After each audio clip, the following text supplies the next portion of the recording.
Hello guys, welcome back to our channel Nandu and നവനോസ് വേൾഡിലേക്ക് എല്ലാവർക്കും സ്വാഗതം.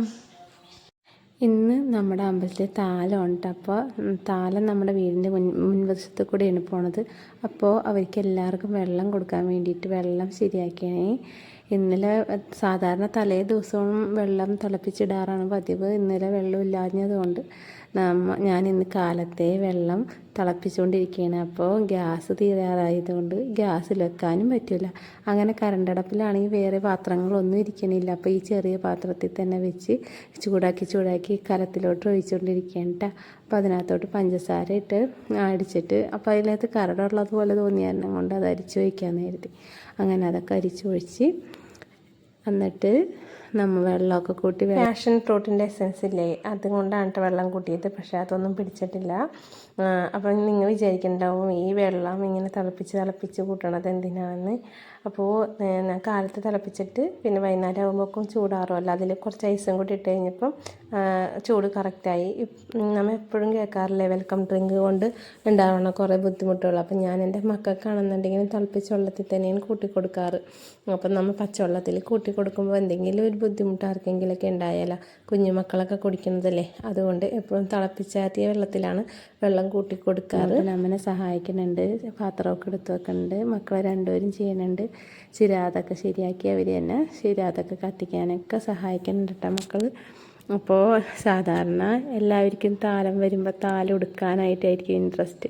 പക്ഷേ കുറേ വർഷങ്ങളായിട്ട് ഞാൻ താലം ഉടുക്കാറ് പതിവില്ല. താലം എടുത്ത് ക്ഷീണിച്ച് വന്നവർക്കൊക്കെ വെള്ളം കൊടുക്കാറാണ് പതിവ്. അതിന് വേണ്ടിയിട്ടുള്ള ഒരുക്കങ്ങളാണ് ഞാൻ എപ്പോഴും നടത്താറ്. അപ്പോൾ ചേട്ടനും അതുതന്നെയാണ് ഇഷ്ടം. ഞങ്ങൾക്ക് രണ്ടുപേർക്കല്ല, ഞങ്ങളുടെ എല്ലാവരും ഒരുമിച്ച് നിന്ന് സന്തോഷത്തോടെ ചെയ്യുന്ന കാര്യമാണ്. മോള് താലം എടുക്കാൻ പോകാറുണ്ട്, ഈ പ്രാവശ്യം ആളും പോയില്ല.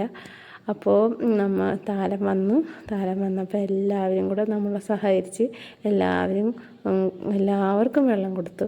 എല്ലാവർക്കും വെള്ളം കൊടുക്കാനായിട്ട് സാധിച്ചു. ബാക്കിയുണ്ടായി വെള്ളം. സാധാരണ വെള്ളം മുഴുവനായിട്ടും തീർന്നു പോകാറുണ്ട്. ഇന്ന് വെള്ളം കുറച്ച് ബാക്കി വന്നു. എന്നാലും സന്തോഷം, എല്ലാവർക്കും കൊടുക്കാനായിട്ട് കിട്ടിയല്ല എന്ന് ഓർക്കുമ്പോൾ വലിയ സന്തോഷം. ഒത്തിരി പേരുടെ താലുണ്ടായിട്ട് ഇന്ന് കുറേ പേരുണ്ടായി താലെടുക്കാനായിട്ട്. പിള്ളേരായാലും വലിയവരായാലും ഒക്കെ ഉണ്ടായിരുന്നേ. പിന്നെ നമ്മുടെ സ്ഥിരം കൂട്ടുകാരാണ് ഇവർ.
കോവിഡ് എന്ന മഹാമാരി കടന്നു വന്നപ്പോഴല്ലേ സത്യത്തിൽ നമ്മൾ ഇതിൻ്റെ എല്ലാം വില ശരിക്കും മനസ്സിലാക്കിയത്.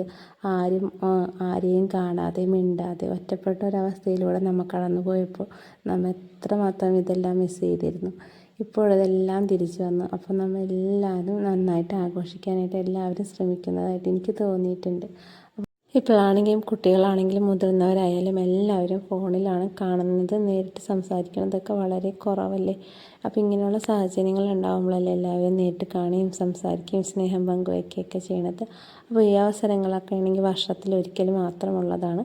അപ്പോൾ ഇങ്ങനെയുള്ള സാഹചര്യങ്ങളെല്ലാവരും അത് പ്രയോജനപ്പെടുത്തുക. എനിക്ക് തോന്നിയേക്കുന്നത് ഈ ആരാധനാലയങ്ങളെല്ലാവരും ഉണ്ടാക്കി വച്ചിരിക്കുന്നത് ഇത്തരം സാഹചര്യങ്ങൾ ഉണ്ടാക്കാനും അതുവഴി എല്ലാവരെയും കൂട്ടി നിർത്താനും കൂട്ടി യോജിപ്പിച്ച് ഓരോരോ എല്ലാവരും കൂടി ഒരു സന്തോഷം പങ്കിടാനും വേണ്ടിയിട്ടാണെന്നാണ് ഞാൻ മനസ്സിലാക്കിയേക്കുന്നത്. അപ്പോൾ അതെല്ലാം നിലനിർത്തേണ്ടത് ആ നാട്ടുകാരുടെയും എല്ലാവരുടെയും ഉത്തരവാദിത്തമല്ലേ. അപ്പോൾ എല്ലാവരും കൂടി കൂടിച്ചേർന്ന് സന്തോഷത്തോടെ ഒത്തൊരുമയോടെ ഇത്തരം പരിപാടികൾ മനോഹരമാക്കുമ്പോൾ അതുവഴി ആ നാടിന് മൊത്തമായിട്ടൊരു ഐശ്വര്യവും സന്തോഷമൊക്കെ ഉണ്ടാവുകയാണ്. എല്ലാവരും കൂടി ഒരു കൂട്ടായ്മ കൂടെയാണ് ചെയ്യുന്നത്. അപ്പോൾ അത്തരത്തിൽ എല്ലാവരും വളരെ ഹാപ്പിയായിട്ട് നല്ല സന്തോഷമായിട്ട് ഇരിക്കാനായിട്ട് സാധിക്കട്ടെ. ഇത്തരം സാഹചര്യങ്ങൾ ഉണ്ടാവട്ടെ. ഓരോ വർഷത്തിലൊരിക്കലൊക്കെയല്ലേ ഇത്തരം സാഹചര്യങ്ങൾ ഉണ്ടാവുന്നത്. ആ സമയത്ത് എല്ലാവരും കൂടെ ഒത്തൊരുമയോടെ സന്തോഷത്തോടെ ഇതെല്ലാം നിലനിർത്തി കൊണ്ടുപോകണം. നമ്മുടെ തലമുറകൾക്ക് ഇത് കൈമാറി കൊടുക്കണം. ഇങ്ങനെയാണ് നമ്മൾ അതൊക്കെ ആഘോഷിക്കുന്നത്. ആ ഒരു ആഘോഷങ്ങളും ആ ഒരു ഒത്തൊരുമയും സ്നേഹവും ഒക്കെ നമ്മുടെ തലമുറകളിലേക്ക് പകർന്നു നൽകാനായിട്ട് നമുക്ക് സാധിക്കുമെങ്കിൽ എല്ലാ കാലവും എല്ലാവരും സന്തോഷമായിട്ട് ജീവിക്കും. അപ്പോൾ ഇതൊക്കെ കാണുന്ന നമുക്കും ഒത്തിരി സന്തോഷമാണ്. അപ്പോൾ ഇന്നത്തെ ദിവസം മൊത്തം നല്ല ഹാപ്പി ആയിരുന്നു, നല്ല രീതിയിലുള്ളൊരു താലമായിരുന്നു. ഇതൊക്കെ കാണുമ്പോൾ ഞങ്ങളും ഇതിനൊപ്പം സന്തോഷിക്കുന്നു.